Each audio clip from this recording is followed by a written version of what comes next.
Il vous est-il déjà arrivé, durant votre repos, de ressentir la présence d'une personne à vos côtés? Cette présence tellement intense qu'elle vous paralyse. Vous ne parvenez plus à bouger, moins encore à parler. Vous êtes bien conscient que ceci n'est pas un rêve. Il y a quelqu'un près de vous et la peur vous empare jusqu'à ce que monte en vous le nom de Jésus-Christ. Et aussitôt, vous êtes délivré. Quelle est donc cette expérience anxiogène? Qu'est-ce que la paralysie du sommeil? D'un point de vue scientifique, la paralysie du sommeil est le résultat d'un chevauchement de deux phases de sommeil. La phase du sommeil paradoxal et celle de l'éveil. La phase du sommeil paradoxal est la phase durant laquelle vous rêvez. Et la phase de l'éveil, comme le mot l'indique, est la phase durant laquelle vous vous réveillez. Et lorsque la phase du sommeil paradoxal est brusquement interrompue par la phase de l'éveil, vous subissez la paralysie du sommeil. Vous semblez rêver tout en étant éveillé. Si la paralysie du sommeil n'est que l'interruption de la phase du sommeil paradoxal par celle de l'éveil, mais pourquoi alors je ressens une présence négative à mes côtés? Une phase de sommeil qui s'est fait accompagner d'une silhouette dans un coin de ma chambre. C'est quand même aussi paradoxal. La paralysie du sommeil. Cause, élément de cause et remède. La paralysie du sommeil est une oppression spirituelle.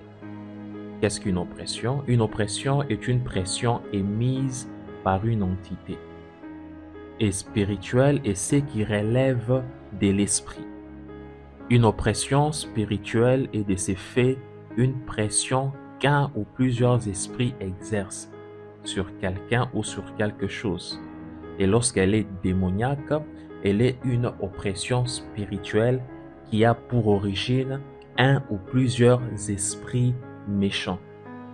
C'est qui un esprit méchant? Un esprit méchant est une entité du monde des ténèbres, communément appelée démon. Une oppression démoniaque a pour fil conducteur l'un de ces trois réalités. Premièrement, Ephésiens 6, 12. Car nous n'avons pas à lutter contre la chair et le sang, mais contre les dominations, contre les autorités, contre les princes de ces mondes des ténèbres, contre les esprits méchants dans le lieu céleste. Rappelez-vous que nous venions de parler des esprits méchants. Premièrement, vous subissez une paralysie du sommeil parce que les esprits méchants vous attaquent. Pourquoi vous attaquent-ils? Parce qu'ils sont méchants. Ils n'ont pas besoin d'avoir une raison rationnelle afin de vous attaquer.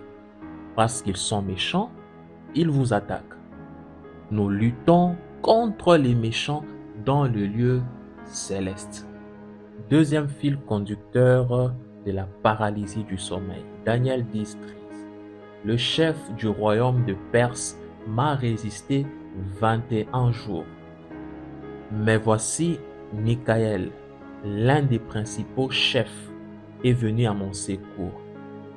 Et je suis demeuré là auprès des rois de Perse. L'ange Gabriel visite Daniel. Et il fait mention de deux autres entités spirituelles. Premièrement, le chef du royaume de Perse qui l'a résisté. Deuxièmement, Michael qui est venu à son secours. Pourquoi le chef du royaume de Perse résiste à Gabriel, pourtant envoyé par Dieu? Parce que c'était sa juridiction. C'est lui qui gouvernait cet espace spirituel. C'est lui qui influençait. Certaines oppressions spirituelles résultant à une paralysie du sommeil sont la conséquence de la domination d'une entité spirituelle dans un environnement, dans un lieu ou dans une maison. Quel est l'esprit qui gouverne le ciel de ton habitation? Troisième fil conducteur, Genèse 31, 19. Tandis que Laban était allé tondre ses brebis, Rachel déroba les téraphimes de son père. Genèse 31:30, faisant suite à Genèse 31:19. Et là, Laban qui poursuit Jacob ainsi que ses femmes et ses enfants. Arrivant en face de Jacob, Laban dit ceci: maintenant que tu es parti parce que tu languissais après la maison de ton père, pourquoi as-tu dérobé mes dieux? Il fait allusion aux téraphimes que Rachel avait dérobés. Les téraphimes sont des objets de culte domestique, souvent des petites figurines ou encore des statues. Rachel a pris le Dieu de la maison de son père. Une oppression spirituelle résultant à une paralysie du sommeil peut avoir pour fil conducteur les dieux de la maison de ton père, et donc une réclamation liée à tes origines. Quel est donc le remède? Comment être délivré de la paralysie du sommeil? Pour le premier cas de figure lié à la méchanceté des esprits, Jacques 4:7 nous dit ceci: soumettez-vous donc à Dieu, résistez aux démons et il s'enfuira de vous. Pour que l'oppresseur puisse s'enfuir. Au préalable, Jacques 4:7 nous dit: soumettez-vous donc à Dieu. Les démons fuient loin de celui qui est soumis à Dieu. Soumettez-vous à Dieu et les esprits méchants fuiront loin de vous.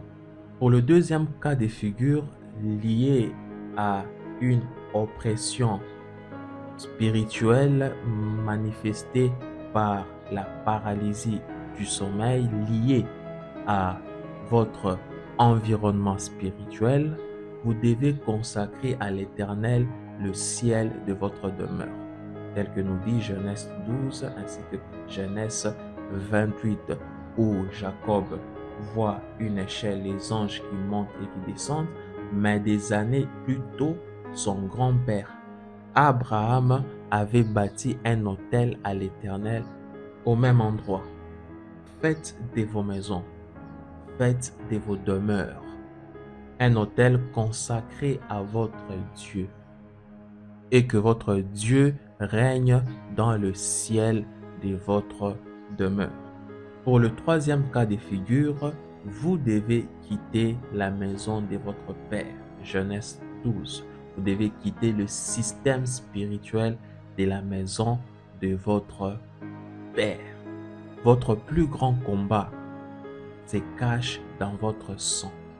Et tant que vous n'avez pas quitté le système spirituel qui a dirigé votre sang durant des centaines d'années, vous serez toujours exposé à une oppression spirituelle qui peut avoir comme résultat la paralysie du sommeil. Mais sachez ceci, 1 Corinthiens 15:57. Mais grâce soit rendue à Dieu qui nous donne la victoire par notre Seigneur Jésus-Christ. Vous êtes victorieux par notre Seigneur Jésus-Christ. Philippiens 5:9-11.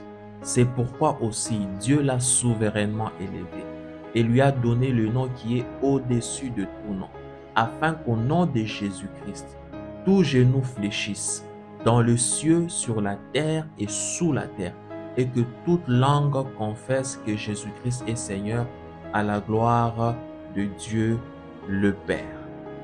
En Jésus-Christ, par Jésus-Christ, vous êtes victorieux. Vous avez la victoire sur toute oppression. Vous avez la victoire sur la paralysie du sommeil. Que l'Éternel vous bénisse.